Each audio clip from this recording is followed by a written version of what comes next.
Esto del otro tema, la Argentina narco.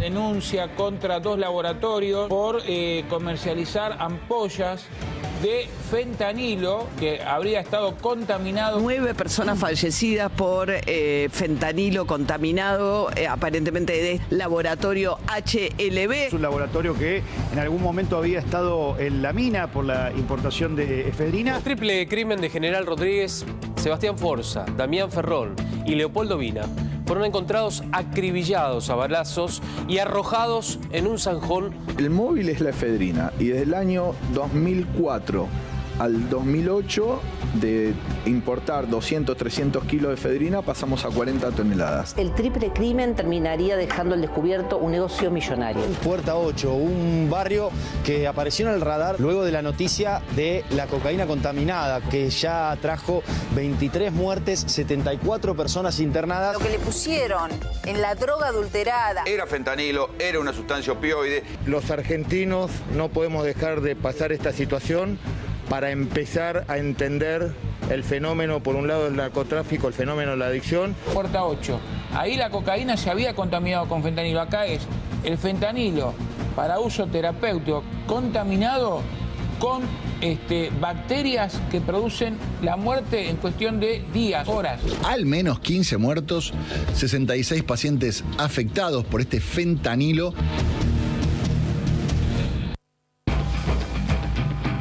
La Argentina Narco, hemos titulado este segmento del programa, tenemos invitados, está Agustín Ceruz, está Diego Ferrón también con nosotros.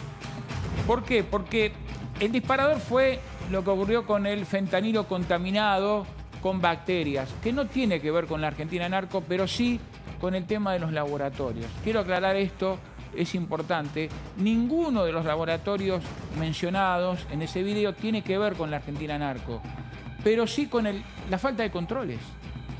Porque hay 2 laboratorios y una droguería que están siendo investigados, es más, se los allanó, por haber contaminado ampollas de fentanilo, que es un opiáceo muy, pero muy potente, y esas bacterias con las que se contaminaron esas ampollas fueron suministradas como medicamento contra el dolor a pacientes, y ya han fallecido 15 pacientes.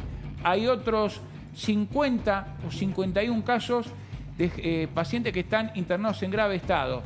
Entonces, por eso nos acordamos del fentanilo, del carfentanilo, que era otro opiáceo con el que contaminaron, o cortaron, mejor dicho, esto lo sabe también Agustín Ceruce, cortaron la cocaína que se vendió y se envenenó en Puerta 8 en el 1 de febrero de 2023, murieron 24 personas, todavía no hay condenas por eso, hay un grupo de narcos que va a ser juzgado, pero no por las muertes, y nos trasladamos, y por eso lo invité a Agustín Ceruce y a Diego Ferrón, a lo que verdaderamente fue la Argentina Narco, porque hubo una época donde Argentina era uno de los principales compradores mundiales de efedrina.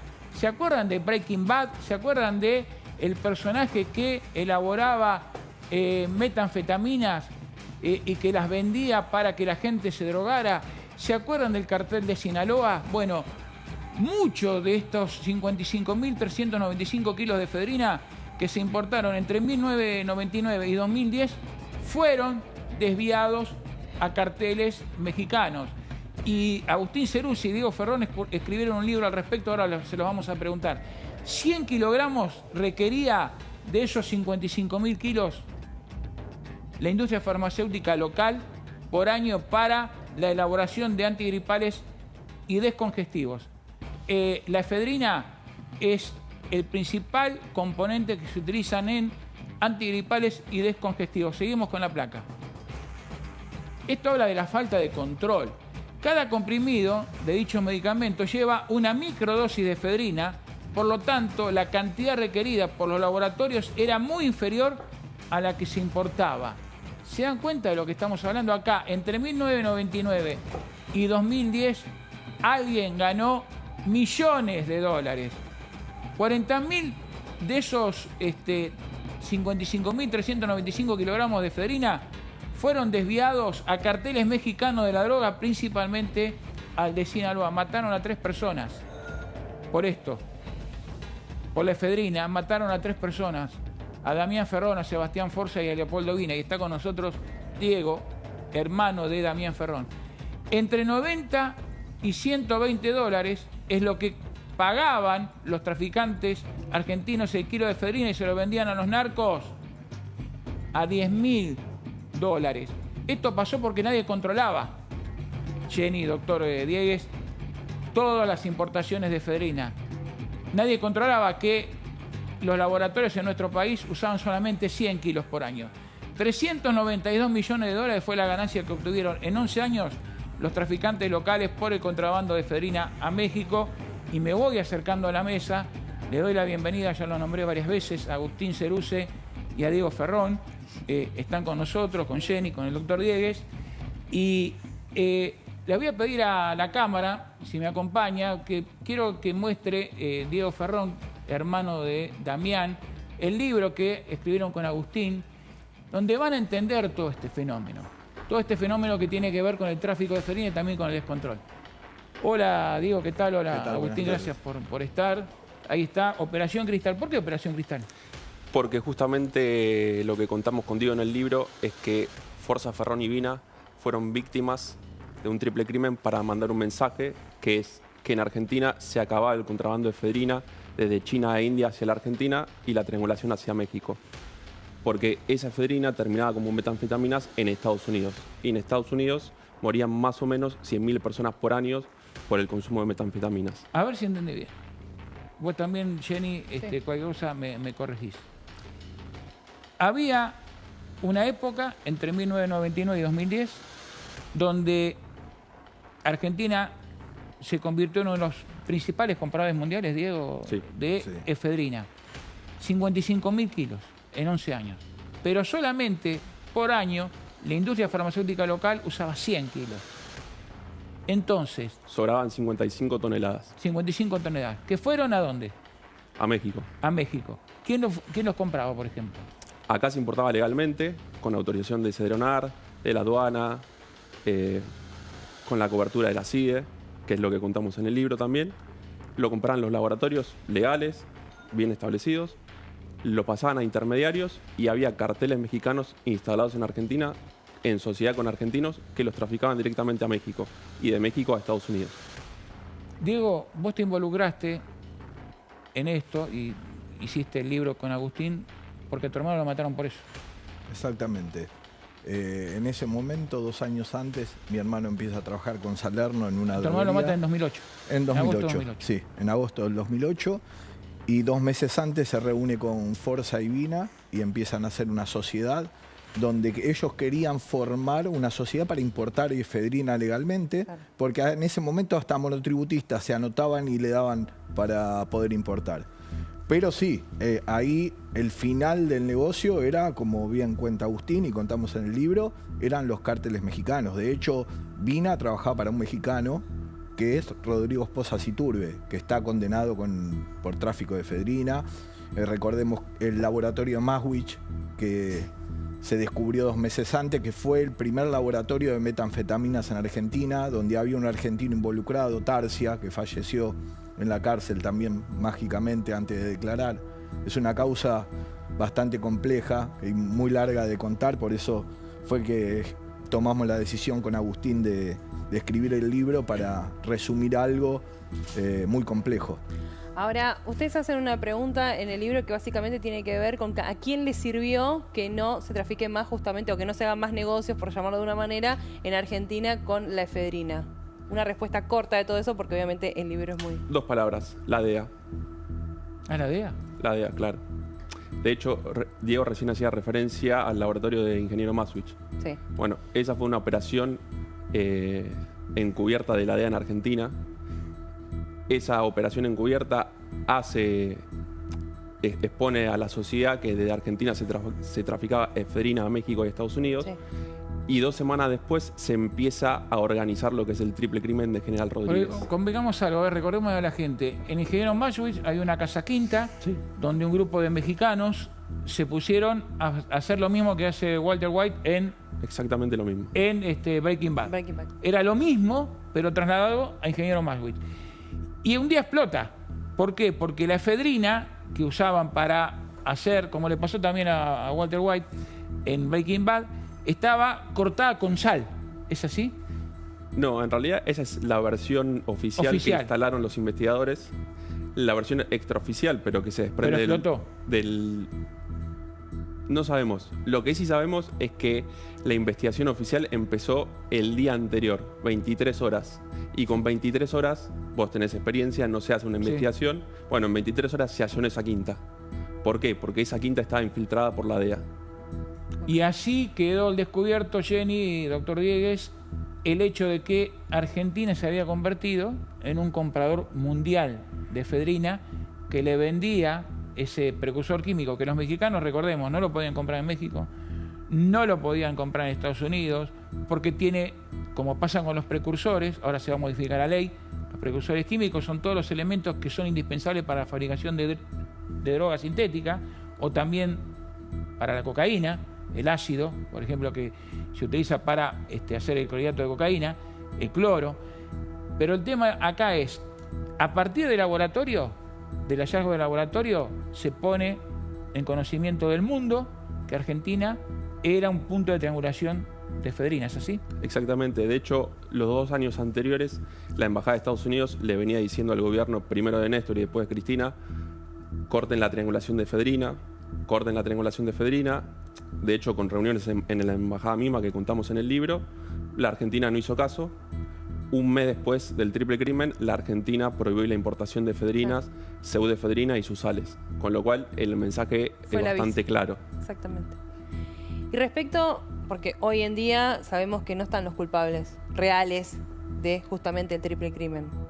No, realmente lo que tenemos, que a veces también se confunde mucho cuando indican como autores materiales a los hermanos Lanata y Esquilachi. La sentencia bien lo dice, que son partícipes necesarios del hecho. Nadie sabe ni quién hizo, es el autor o autores ideológicos, ni nadie sabe quién disparó.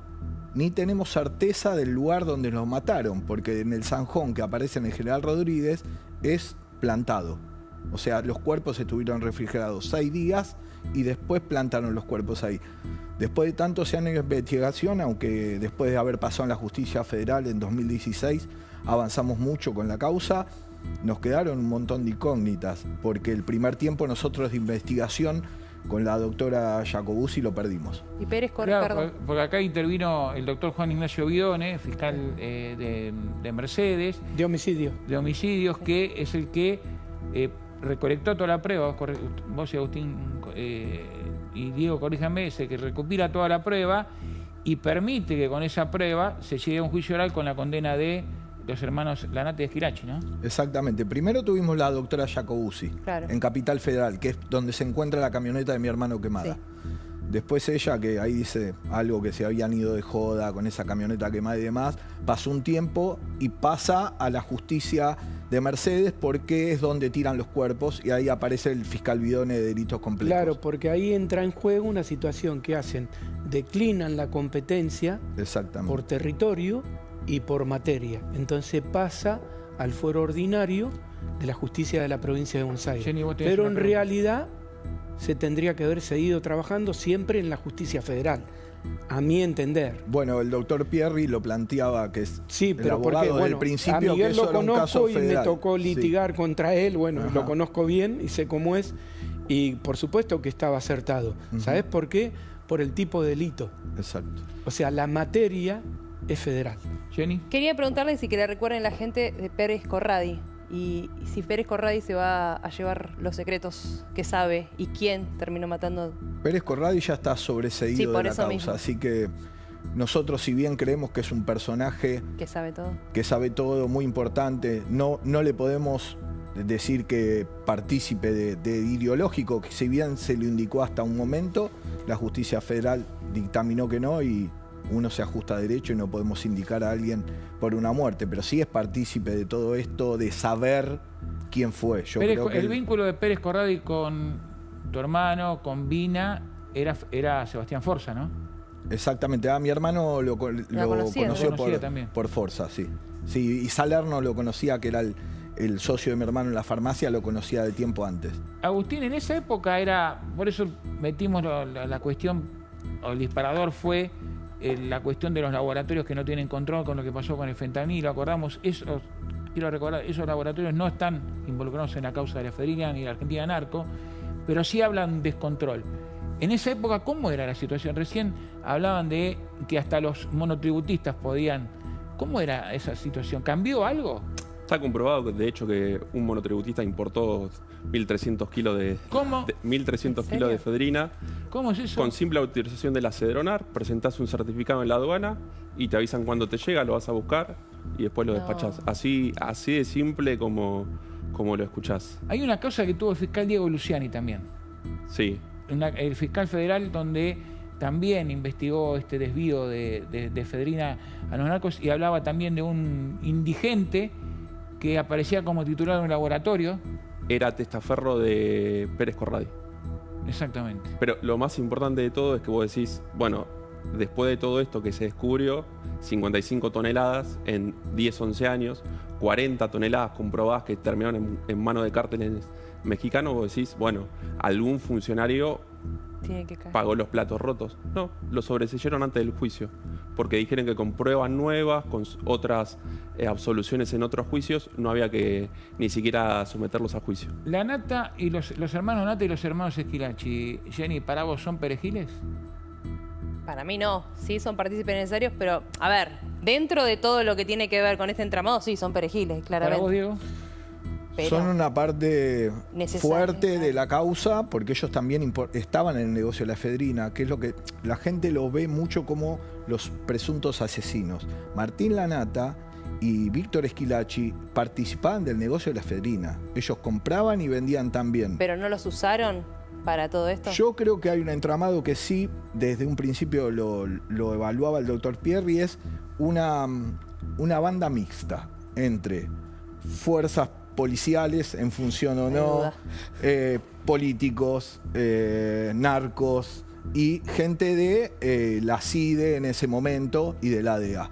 Toda gente de segunda línea que armó este entramado. ¿Sabés lo importante también acá, Agustín? A ver si coincidís. Tenemos estos datos de la indiferencia que hubo del gobierno nacional con respecto a este caso. No los conmocionó, no se investigó. Vos hablabas de una fiscal recién, Diego. Pero miren, 4 cheques de la droguería de Sebastián Forza, que se llamaba SICAMP, por 50.000 pesos, estamos hablando de 2008, 50.000 pesos era mucha plata. Cada uno depositó Sebastián Forza en la cuenta del Banco Nación, propiedad del Frente para la Victoria, en 2007, cuando había elecciones. Seguimos. 200.000 pesos depositados, con 200.000 pesos depositados, Forza se convirtió en uno de los mayores financistas de la campaña electoral del Frente para la Victoria en 2007. Seguimos. El 7 de agosto de 2008, Sebastián Forza, Damián Ferrón y Leopoldo Vina fueron secuestrados en Sarandí, los llevaron a una casa en Quilmes, los mataron. 16 balazos tenían los cuerpos cuando los encontraron en un descampado de General Rodríguez 6 días después. Pero esto quizás explique, Agustín, Diego, por qué el gobierno nunca investigó. Y de hecho, déjame decirte, esa causa por financiamiento de la campaña, yo pregunté para la realización del libro, nadie me supo explicar si había llegado a juicio oral, si se hizo el juicio oral, si lo sobreseyeron antes. Desapareció esa causa. O sea, Sebastián Forza, Jenny, doctor Viegues, era uno de los principales aportantes a la campaña electoral de Frente para la Victoria en 2017. Esto está documentado. Sin embargo, a nadie le extrañó en el gobierno que uno de los principales aportantes de la campaña apareciera con 16 balazos. Y otro detalle que también me estoy acordando ahora, Forza emitió cheques a pesar de que era moroso categoría de los más altos en el Banco Central. 1,5 millones del 2008 tenía en deudas en cheques. Que recordemos que es mucha plata, 1,5 millones en el año 2008, y un detalle no menor, por esa famosa chequera, después de ellos asesinados y la camioneta quemada, aparecieron cerca de la droguería de Magallanes la chequera de Forza tirada en la calle. ¿Cuántos mensajes mafiosos, digamos, aparecieron. Y además apareció suicidado, entre comillas. Ariel Vilán. ¿Quién era Ariel Vilán? Ariel Vilán, si no recuerdo mal, ya era socio de Magallanes en la droguería. Sí. Y se arroja de un balcón. ¿Del tren? ¿En la vía del tren? No, es Emiliano Marcos, es un segundo. Después de ir a declarar. Era socio de una droguería vinculado con Magallanes y con Forza. Se arroja al vacío el 24 de agosto del 2008. Y pocos días después, a la vuelta de donde aparece quemada la camioneta de Damián Ferrón, tiran los cheques que eran de la droguería de Ariel Vilán. Mensajes y más mensajes y más mensajes. El suicidio o la muerte extraña de Emiliano Marcos en la vía del tren. En la estación de Voto. Después de declarar. Un año después. Después de declarar también. ¿Creen que se va a hacer justicia? A ver, ¿creen que alguien se va a hacer cargo de esto? Mira, ustedes preguntaban sobre la nata y los Esquilachi. Ellos son la parte visible de algo que es invisible. En el libro encontramos nombres de los que nosotros creemos que saben mucho más. No lo ven, pero siempre están. Y lo importante es que hay muchas causas que se abrieron a partir del triple crimen y la efedrina. Ayer condenaron, por ejemplo, a 3 mexicanos que traficaron 9 toneladas de efedrina desde un hotel del Abasto hacia México. Y estamos hablando que pasaron 17, 18 años. Estas causas muchas veces toman décadas en saberse realmente los autores materiales. Lo que sí nosotros consideramos lo importante es el autor intelectual. Creo que queda más que claro. Vos hiciste una cronología de los hechos de cómo fue la mecánica de la muerte, el secuestro en Sarandí, que lo llevaron a alguna casa de Quilmes, que arrojaron los cuerpos a 70 kilómetros en General Rodríguez. Después de que se borraron todas las cámaras de seguridad en ese traslado. Eso no lo hace ninguna organización criminal en Argentina. Sin palabras. Agustín Ceruce, Diego Ferrón, coautores de este libro que es recomendable para que entiendan lo que es la Argentina narco, Operación Cristal, que nos explicaron algo que quizás a ustedes les quedó atrapado ahí en la memoria, olvidado, ¿no, Jenny? Que estos casos no se hablan más. Mataron a 3 personas, una de ellas el mayor aportante a la campaña electoral del Frente para la Victoria en las elecciones de 2007, y todo parece que quedó en la nada. Hablaba Agustín, las caras visibles, los hermanos Esquilachi, los hermanos Lanata, pero hubo una época, insisto, donde vivimos en una Argentina narco. ¿Habrá terminado o sigue? Así que les quiero agradecer, doctor Diegues, Jenny Di Serio, excelente informe sobre Maradona. Y Agustín, ¿vos pensás que la Argentina narco sigue? Sigue, y te lo enlazo con lo que contaste al principio. Te llamaba la atención la situación de Albarracín, sí, de cómo un abogado se transforma, o por lo menos lo imputan de formar parte de una organización. Bueno, hay otro narco que se llama Calavera Peloso, que está acusado de un doble crimen y también de transportar 464 kilos de cocaína. Bueno, en esa causa por el transporte de cocaína fue imputado y procesado y detenido, de hecho, uno de sus abogados por formar parte de la organización. Impresionante, y otro día te comprometo para que vengas a contarnos más del carfentanilo y el tema de Puerta 8. Agustín Ceruce es un excelente periodista que sigue estos casos que son noticias que nos conmocionan por cuando corre sangre, pero que después quedan en el olvido, y acá, en Caso Abierto, Jenny, nos encargamos de visibilizar. Así que gracias por acompañarnos. Se pasaron 2 horas rápidamente. Hablamos de la masacre de Villa Crespo con total respeto siempre y tratando de ser lo más esclarecedores posibles, de la causa Maradona, de la Salada.